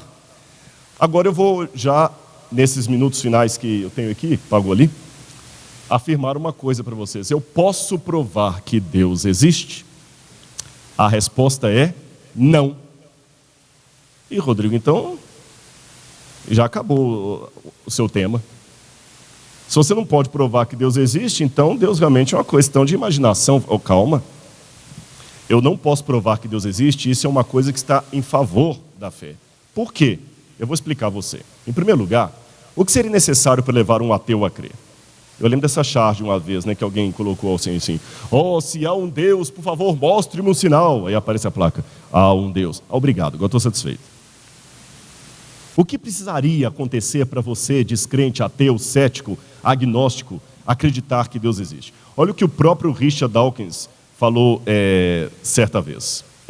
Esta é uma questão muito difícil e interessante, porque quer dizer, eu costumava pensar, talvez, que se de alguma forma, você sabe, um Jesus gigante de 300 metros de altura, de repente aparecesse e dissesse, eu existo, aqui estou eu. Ainda assim, eu, na verdade, às vezes, me perguntaria se isto mesmo me levaria a crer nele. Eu pergunto, Richard Dawkins realmente está sinceramente discordando de Deus ou aquilo ali virou uma... Uma vez foi uma pessoa discutir comigo lá no NASP. Você sabe que às vezes tem algumas pessoas na igreja que querem descobrir o 5º evangelho, o 13º mandamento, uma coisa que ninguém descobriu, e já teve 2 situações. E a gente, desculpa, irmãos, não interpretem mal, não esterilizem a minha vontade, mas eu não tenho tempo para ficar perdendo com isso. Eu tenho que pregar o evangelho. Tem gente que às vezes quer seu e-mail para fazer umas perguntas que ele pode checar na escola sabatina e ter a resposta. Vocês entendem a questão? E por favor, quer que você me fala tudo sobre Trindade? A igreja publicou tantos livros sobre isso, o que você quer que eu fale mais? Aí chegou um dia, não, eu quero discutir com você, que eu tenho umas dúvidas, e jogou o livro dele. Eu falei, não, você não tem dúvidas, você tem uma tese. Eu falei, olha, irmão, eu não posso te atender, porque eu tenho que dar aula daqui a pouquinho e tudo. Não, mas então, você abre possibilidade para você estar errado? Não abro possibilidade para estar errado, porque a palavra de Deus não erra. Não. Então tá bom, então eu tenho tantos minutos para te atender. Ele falou, agora tá bom, agora eu vou embora. Mas você não vai falar nada? Eu falei, não, para mim você falou bobagem do início até o fim. Mas você falou que não há possibilidade para ter errado, eu não vou perder tempo. Percebeu a questão? Então, quer dizer, você tem dúvida sincera ou você tem uma tese? Você tem uma pergunta ou quer aparecer? Então, quando Richard Dawkins fala um negócio desse, eu noto que ele realmente não é um ateu honesto. Porque existem muitos ateus que são honestos. Olha, eu tenho dificuldade de acreditar. Eu queria acreditar, mas eu não consigo, eu não vejo as evidências. Eu respeito esse ateu. Aliás, por exemplo, existe um ateu chamado Betinho, já falecido, que aquele homem tinha tal caridade que eu posso falar que Betinho não acreditava em Deus, mas Deus acreditava no Betinho. E muitas pessoas assim se tornam ateus, não porque não acreditam em Deus, é porque a igreja passou uma imagem tão caricaturizada de Deus para ele, que causou trauma. Então eu não posso julgar ninguém. Mas quando a pessoa vem com um raciocínio desse, ele está mostrando para mim que ele não tem uma dúvida sincera, ele tem uma propaganda, uma plataforma, uma política, uma agenda. Existe uma diferença da pessoa já ter uma agenda. Bom, vamos então ver por que eu não posso provar que Deus existe e isso está a meu favor. O conceito de ciência é um grande debate entre os acadêmicos. Alguns trabalham com o conceito de ciências mais restrito, achando que ciência é apenas aquilo laboratorial, pelo método científico de Francis Bacon e Stuart Mill, que ciência é aquilo que você pode levar ao laboratório, repetir com situações controláveis, testemunhar, observar, isso é ciência. Outro grupo já tem um conceito mais amplo de ciência, acreditando, por exemplo, que a sociologia pode ser considerada ciência humana, que a matemática seria ciência, outros dizem, não, a matemática é só uma linguagem, não é ciência. Então eu não sei qual das 2 escolas você participa. Eu vou trabalhar a ciência aqui, nesse momento, apenas naquele sentido restrito, laboratorial, tá certo? Apenas para fazer eco aqui. Karl Popper, na época do Círculo de Viena, que eles queriam restaurar o que é realmente o método científico, a contribuição da ciência, Karl Popper fazia uma diferença entre verificabilidade versus falseabilidade. O que Popper dizia? Eu só posso considerar uma afirmação científica se eu posso falseá-la. O que é isso? Eu vou dar um exemplo e você vai entender. De acordo com o método mais restritivo de ciência, aquele que reduz ciência a laboratório, a experimentos, a repetição, controle, etc., como os físicos fazem, os químicos, os biólogos. Se eu restringir ciência a isso, eu posso dizer, por exemplo, que gasolina de automóvel não serve para avião. E por que eu posso dizer isso? Porque eu posso simplesmente, se alguém duvidar, pegar a gasolina de automóvel, colocar no avião e ver se ele funciona ou não. Então a frase, gasolina de automóvel não serve para avião, ela é falseável, ela é passiva de ser verificada. Tudo bem até aí? Agora, quando eu afirmo que Nero, ao morrer, disse, qualis artifex pereo, que grande artista morre, será que Nero falou isso mesmo? Isso não é falseável. Eu não tenho como levar essa afirmação de Nero ao laboratório e repetir para ver se realmente ela é verdadeira ou não. Eu dependo do testemunho de Suetônio. Então, de acordo com Karl Popper, a afirmação primeira é científica, a segunda não é científica. Ela é histórica. E Karl Popper ainda dizia que eu só posso provar pela ciência aquilo que está dentro do meu escopo mental de verificação. Então vamos agora à geometria de Euclides. Geometria é uma das partes mais complicadas que tem. Euclides também faz uma diferença entre postulado e axioma e teorema. O que é isso, Rodrigo? Está complicado, eu vou explicar para você. Postulado é algo que você não pode provar, mas é tão lógico que você não pode desmentir. O teorema você pode provar. Você pode usar a linguagem matemática e provar o teorema de Pitágoras, por exemplo. Mas o postulado não. Vou dar um exemplo. Duas retas paralelas são infinitas, segundo alguns se cruzam, segundo outros jamais se cruzam. Isso é um postulado, não é um teorema. Por quê? Para ser um teorema, eu teria que ter um alcance infinito para verificar que as retas realmente são infinitamente paralelas e que elas jamais se cruzam. Alguém tem uma régua do tamanho do infinito aqui? Tem? Alguém tem um alcance visual do tamanho do infinito? Então, essa questão das retas paralelas do postulado de Euclides é um axioma, é um postulado, é algo que você afirma, mas você não tem como provar em laboratório, porque você só prova aquilo que está dentro do seu escopo mental de verificação. Agora vem a grande verdade bíblica. Deus é postulado, Deus não é teorema. Se Deus fosse teorema, eu poderia provar Deus em laboratório. Se eu pudesse provar Deus em laboratório, Deus seria do tamanho do meu escopo mental. Se Deus fosse do tamanho do meu escopo mental, Deus seria pequeno demais para ser Deus. Por isso que Deus é um enunciado, uma afirmação que eu tenho, um postulado. Por isso que eu não posso provar que Deus existe. Mas eu posso enunciar. Agora, também um enunciado não é uma coisa que você enuncia de graça. Eu vou agora então afirmar que elefantes azuis podem voar. Você não pode provar o contrário disso, mas nem por isso vai ser verdadeiro. Para eu afirmar um postulado, ele tem que ter uma lógica. E qual é a lógica que me permite afirmar que Deus existe? Eu vou começar com Parmênides. Parmênides teve uma frase filosófica assim: é preciso dizer e pensar nisto. Aquilo que é, existe. Que coisa óbvia? Não, não é óbvio não. Aquilo que é, existe. Lembra o Leibniz, aquele que eu mostrei para vocês que com 8 anos aprendeu sozinho latim e grego? Lembra do Leibniz? Leibniz fez uma pergunta: por que existimos? Por que existe algo ao invés de nada? Eu vou traduzir desse jeito e vocês vão entender.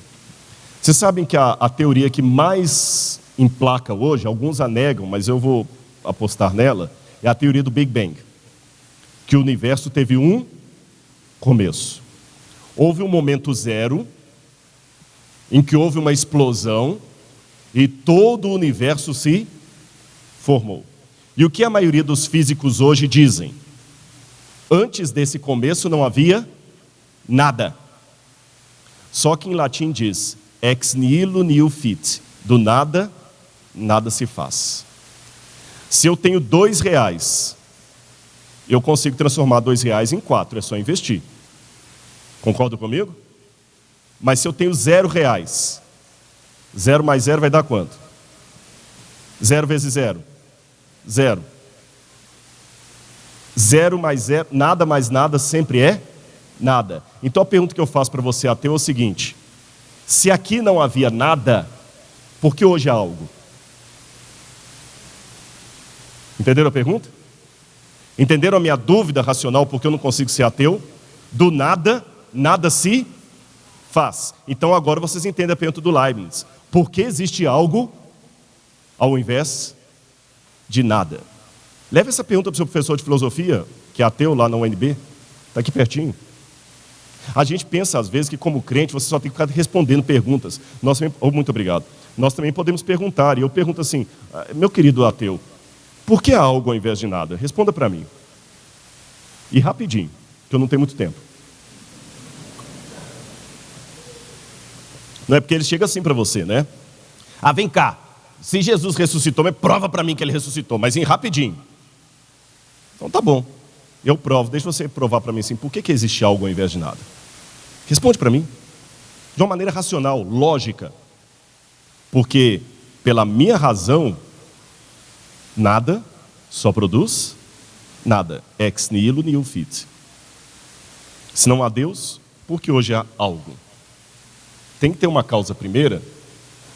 Alan Sandage, astrônomo profissional, esse camarada, inclusive, ele ganhou o prêmio Grafford de astronomia, que equivale ao prêmio Nobel, ele que calculou a expansão com a qual o universo vai se estendendo até as estrelas distantes, e o próprio Alan Sandage falou o seguinte: eu era um ateu praticamente na minha juventude.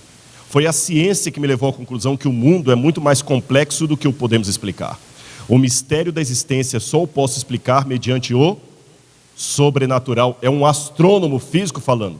Eu acho que é bastante improvável que tal ordem tenha vindo do caos. Tende a haver algum princípio organizador. Deus para mim é um mistério, mas ainda é a melhor explicação que tenho para o milagre da existência, porque existe algo ao invés de nada. Aqui não é aquele irmão simples da igreja do interior falando, não. É um astrônomo. E hoje você calcula lá na física a velocidade com a qual o universo se expande, graças a esse homem. Agora é interessante que o fundador da revista Skeptic, Michael Shermer, ele falou, ambas as tradições judaico-cristã e científica, o universo começou pela existência, seja ela mediante a criação divina ou Big Bang. Agora, a resposta do crente é uma hipótese que não pode ser testada. Só que eu pergunto para Shermer, e a resposta do ateu pode ser testada? Olha a resposta de Stephen Hawking. O universo pode criar-se a partir do nada, e Deus não é mais necessário. Eu sei que é um grande gênio, que ocupa inclusive a cadeira de Newton, que cria em Deus. Mas eu pergunto, essa frase dele pode ser testada em laboratório? Isso para mim é inferência filosófica, isso não é ciência. Isso é ciência filosófica. E olha qual o primeiro problema da autocriação. Stephen Hawking falou que o universo pode se criar. O primeiro problema com a autocriação é esse aí. O que havia antes do começo do Big Bang? Tem um novo livro dele sobre o grande designer, que ele escreveu com Milosevic, e que ele tenta propor que o universo pode se autocriar sem nada. Então o Stephen Hawking ele está à luta, à procura de uma teoria do tudo. Por isso que o nome daquele filme que fizeram, o livro da história dele é A Teoria do Tudo. Ele quer uma teoria que consiga provar numa equação como o universo pode se formar sozinho, sem a intervenção de nenhum agente externo. Aí ele começa dizendo o seguinte: no começo do Big Bang não havia nada. Mas o que era esse nada? Ele fala naquele nada estava o vácuo quântico. Estavam partículas, matéria, energia, movimento, espaço e gravidade. Espera aí. Desculpem, eu não sou físico, mas eu sou uma mente inquieta que questiona. Para mim, isso aqui não é nada. Isso é nada. Quando ele fala que o nada que originou o universo era isso aqui, não, isso aqui que é nada. E vou mais. Ainda que isso aqui existisse, eu ainda tenho que encontrar uma explicação como é que isso se tornou o que nós temos hoje. Seria a mesma coisa de eu dizer para vocês assim, olha, um dia nesse terreno aqui havia britadeira, brita, cimento, areia, água, pá, cal, tijolo. E depois, tudo isso explodiu e virou essa igreja. Fica sem sentido. Mas eu repito, isso aqui que é nada. E para você não pensar assim, você está falando como leigo? Não. Mesmo os proponentes da teoria do Big Bang dizem que o nada era um nada absoluto. O segundo problema com a autocriação do universo é o seguinte: se o universo surgiu sozinho do nada, por que o episódio não continua se repetindo hoje? Eu nunca vi tigres surgindo no escuro, assim do nada. Alguém tem medo de aparecer um tigre que se materializar aqui e sair correndo atrás de todo mundo? Coisas não surgem do nada. Por que não repetimos o processo? Por que não vemos a coisa acontecendo? O vácuo, o vazio, nada. A física quântica desmente isso aí. Tá? Você pode ler os livros de física quântica. Não havia a gravidade ali quando o Big Bang começou. Não havia nem o espaço, nem o tempo. Então quer dizer que esse aqui, nós trabalhamos com o Deus das brechas? Não. O ateu que trabalha com o Deus das brechas. Porque quando ele encontra uma brecha, um nada, um vazio absoluto para o início do universo, ele fica jogando ali a gravidade, ele fica jogando o tempo. Não havia. Coloca uma coisa na sua cabeça. O que os proponentes do Big Bang colocaram é que no início não havia absolutamente nada. Nem o espaço, nem o tempo. Nada, nada, nada. E além da existência das coisas, nós temos o que chamam ajuste fino. As coisas não só existem, mas existem em organização. Como eu falei com vocês, eu acabei de chegar de Galápagos. E eu vi tantas aves bonitas, tantos animais. Você pode ficar pertinho no meu Instagram, se alguém quiser seguir lá, Rodrigo Silva Arqueologia, eu tenho várias fotos lá. Leão marinho. Agora eu ficava olhando aquelas aves, eu fico pensando assim, puxa vida, o dia que alguém me provar a existência de um único avião, só um, com tudo, trem de pouso, máscaras de oxigênio, cadeira reclinável, espaço azul, cabine de piloto, banheiro e ainda barrinha de cereal. Um avião completo, sem nenhum engenheiro que o tenha projetado e fabricado, um avião que surgiu do nada. O dia que alguém me mostrar um avião assim, eu começaria a pensar na possibilidade do pássaro, que é muito mais complexo, também ter surgido do nada. Mas se o avião precisa de um inventor, por que o pássaro não precisa de um criador? Agora, o que é o ateísmo em última instância? O ateísmo é a crença de que não havia absolutamente nada. E nada aconteceu a nada. Até que um dia, de modo mágico, tudo explodiu, por nenhuma razão, criando tudo que existe em todo lugar. Então, depois de um boom, tudo de modo mágico se auto-organizou, novamente sem nenhuma razão. E se auto-replicou, formando seres complexos que evoluíram até se transformarem em dinossauros. Como é que é? É isso que muita gente inteligente está querendo levar você a acreditar. Esse é o Gênesis capítulo 1, verso 1 da Bíblia do ateísmo. Não havia nada, e nada aconteceu a nada, aí nada sem nenhum motivo acabou se tornando tudo, e virou dinossauro, e depois foram explodidos, e aí viemos nós. John Lennox, que é professor matemático em Cambridge, ele mesmo acha tudo isso aí uma coisa que não faz sentido, dizer que o nada deu origem a tudo. E o próprio Marcelo Geisler, que é ateu e físico, critica Richard Dawkins, dizendo que é lamentável que físicos como Hawking estejam divulgando teorias especulativas como quase conclusivas. A euforia na mídia é compreensível. O homem quer ser Deus. O desafio das teorias a que Hawking se refere é justamente estabelecer qualquer traço de evidência observacional até agora inexistente. Não sabemos mesmo se essas teorias fazem sentido. Certas noções, como a existência de um multiverso, não parecem ser testáveis. E o próprio Stephen Hawking, autor do livro O Grande Projeto, ele falou, essa teoria de que o universo apareceu instantaneamente do nada é apenas uma possibilidade, não uma certeza. E me chama a atenção que o próprio Hawkins havia dito hoje que muitas pessoas não gostam da ideia de que o tempo tenha tido um começo, provavelmente porque ele demanda a intervenção divina. Então nós temos duas possibilidades para a existência de tudo o que há. Ou eu trabalho com a ideia de um universo eterno, ou um criador eterno. Tá certo? É isso aí. Agora tá bom, alguém fala, tá bom, então quem criou Deus, Rodrigo? Se você fala que tudo tem que ter uma causa, quem criou Deus? É justamente isso que você não está entendendo. Esse Deus, essa causa primeira para ter formado tudo o que existe, ela tem que ser intemporal no sentido de não presa pelo tempo. Eu não gosto da palavra atemporal para Deus, mas ele está acima do tempo. Ele não pode ter começo, porque se ele teve um começo, eu tenho que encontrar qual foi o começo dele. Então, essa causa que originou tudo, ela tem que ser incausada. Não pode ter nada que a causou. Ela tem que ser eterna. Aí alguém pode falar assim, peraí, Rodrigo.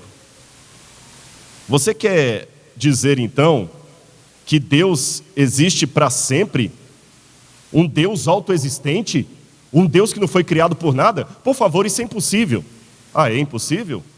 E você então quer falar de um universo eterno que se autocriou e isso é possível?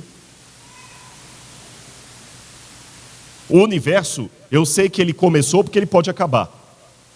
Então a hipótese de uma causa primeira que não seja o universo é mais lógica. O universo não pode ser a causa do próprio universo, porque o universo ele está acabando, ele está morrendo. Eu sei da vida eterna, mas eu estou dizendo com base na física, né?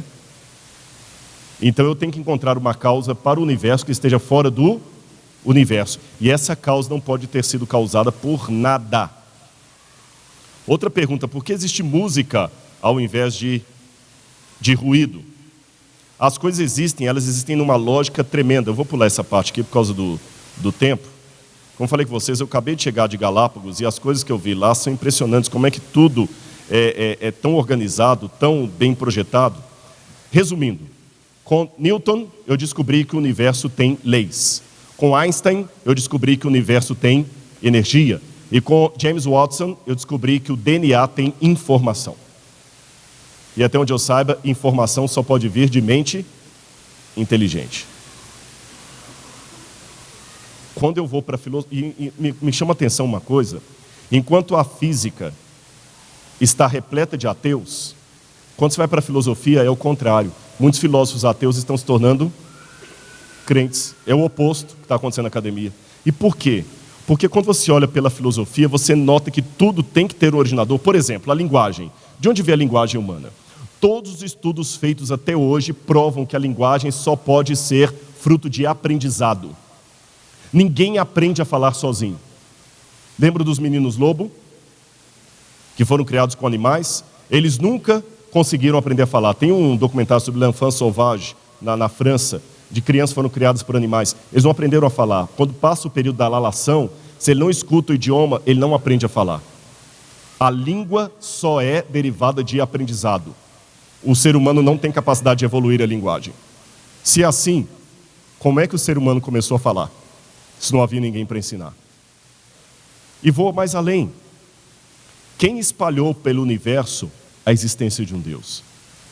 Vai em qualquer povo, por mais afastado que seja da dita civilização, eles têm uma noção de religiosidade. Todos. Da crença de alguém superior, de algo superior. De onde veio isso? É interessante que o ser humano pode nunca ter visto uma mulher. Mas mesmo assim, ele vai ter testosterona, ele vai se excitar, ele vai ter o ser humano, desculpe, o homem, né? Ficou estranho o ser humano nunca viu uma mulher, e a mulher é o quê? Um homem pode nunca ter visto uma mulher. Ele pode ser criado numa ilha sozinho. Mas ele vai ter no corpo dele a necessidade de algo que ele não sabe o que é, porque ele nunca viu uma mulher. Ou vice-versa, se uma mulher estivesse numa ilha. Concordam comigo? Uma criança pode ter cresceu sem nunca ter visto a mãe dela, mas ela vai ter uma necessidade do colo da mãe. Porque está no nosso DNA a necessidade de mãe, a necessidade de um companheiro, a necessidade de relacionamento. E está no nosso DNA a necessidade de um Deus. Tanto é que toda cultura criada pelo homem, Deus está ali. Toda cultura criada pelo homem, Deus está ali. Quem soprou no ouvido das culturas a existência de um Deus? Então, quando eu vou para a filosofia, é no sense dizer que não existe uma causa primeira. Agora, que tipo de causa primeira a filosofia me obriga a dizer? Quando eu vou para a filosofia, eu sei que o universo tem que ter uma causa que o criou. E essa causa tem que ter uma natureza supernatural, porque ela criou o natural. Então, a causa da natureza tem que ser algo fora da natureza, porque a natureza não pode criar a natureza. Quando eu vou para a filosofia, ela me diz que essa causa tem que ser poderosa, incrivelmente poderosa, porque ela fez tudo. Quando eu vou para a filosofia, essa causa tem que ser eterna, autoexistente, sem infinita regressão de causas. Ela sempre existiu. Quando eu vou para a filosofia, essa causa tem que ser onipresente, porque ela criou o espaço.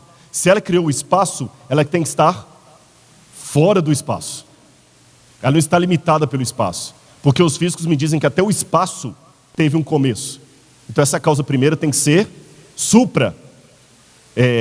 localizada. Ela tem que ser onipresente. Quando eu vou para a filosofia, essa causa tem que ser intemporal, não atemporal. Ela tem que estar acima do nosso tempo e imutável, porque ela criou até o tempo.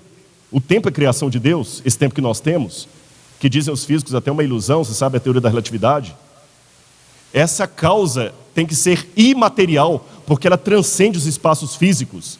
Essa causa tem que ser pessoal, porque o que ela criou tem intencionalidade. As coisas estão aqui de propósito.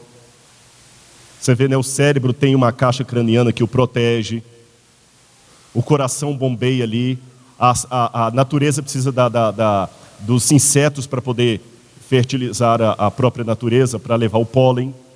Tem propósito, tem desígnio. Essa causa inicial ela tem que ser necessária, porque todo o resto depende dela. Ela tem que ser infinita e singular, porque não podemos ter dois infinitos. Ela tem que ser diversa e, no entanto, possuir unidade. Essa causa tem que ter inteligência suprema. Ela tem que ter propósito, porque criou tudo. Ela tem que ter moral, porque senão nenhuma lei moral existiria. E ela tem que mostrar cuidado, senão nenhuma lei moral seria dada. Isso é o que me diz a filosofia. Coincidentemente, quando eu vou para a Bíblia e pego o que a Bíblia fala do Deus Criador, eu descubro que é a mesma coisa. Depois você pode ler os versos. Eu vou deixar o PowerPoint no computador lá, quem quiser pode pegar uma cópia depois. A Bíblia me diz que Deus é supernatural, que Ele é poderoso, Ele é eterno, onipresente, intemporal, não atemporal, que Deus é imaterial, Ele é espírito, que Ele é pessoal, que Ele é necessário, infinito, é diverso, mas um em unidade, é inteligente, tem propósito, é moral e é corajoso, cuidadoso. Todas as características de Deus que eu encontro na Bíblia são as características da causa primeira que eu encontro na filosofia. Portanto, a conclusão lógica que eu chego é: Deus existe. É uma questão de fé? Sim. Mas, ademais disso, também é uma questão de raciocínio lógico, filosófico. Mas eu quero terminar aqui a minha palestra contando uma história para vocês. Uma parábola. Dizem que uma vez havia um piano bonito como esse aqui, e um grupo de camundongos morava dentro desse piano. E os camundongos ficavam ouvindo do lado de fora. Tem um pianista aqui fácil? Quem toca piano aí? Qualquer um.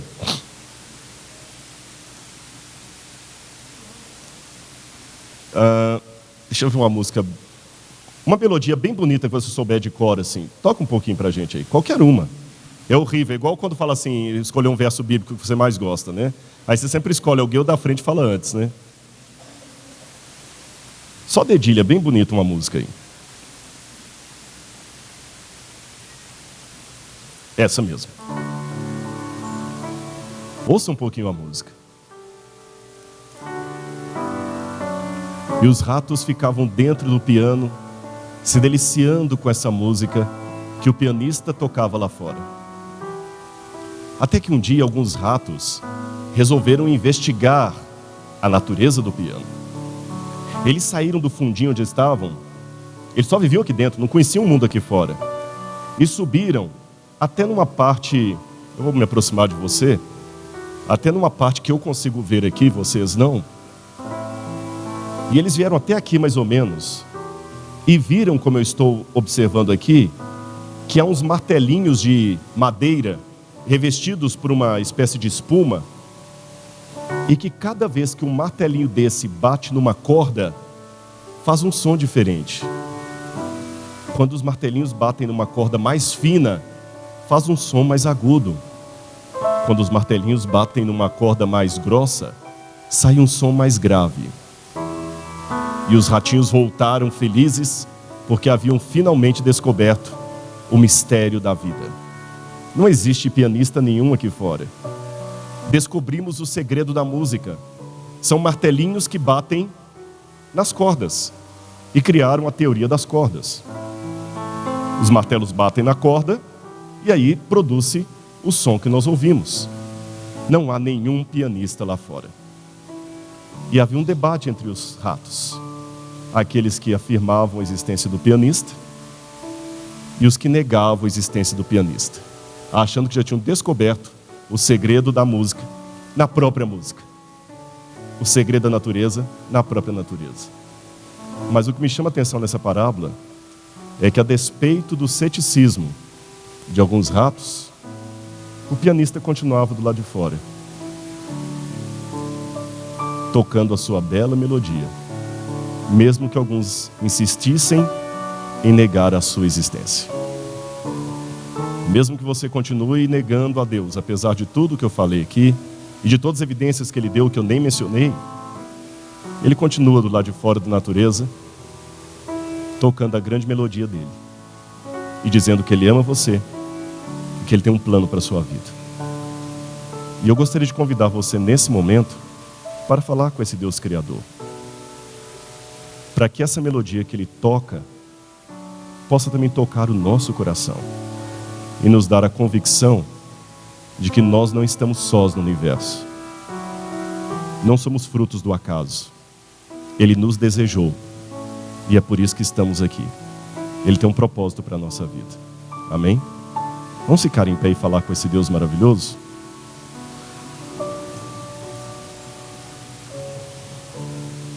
Senhor, a melodia do universo nos diz que temos um Criador. A música da existência demanda que temos um maestro, um compositor.